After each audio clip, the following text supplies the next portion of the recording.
ও বাবা রে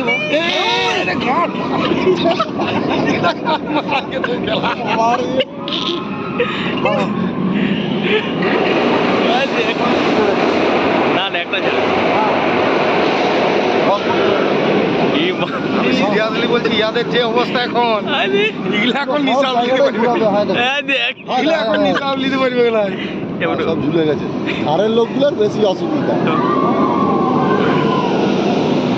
ধারের গুলাই দেখো বেশি ইয়া হয়ে আছে চড়ো চড়ো মাঝের গুলাই অত কিছু নাই একটা ওটা লাই ওই দেখো মেয়েগুলো দেখো পুরা মাথা কিন্তু সোজা রেখেছে দেখো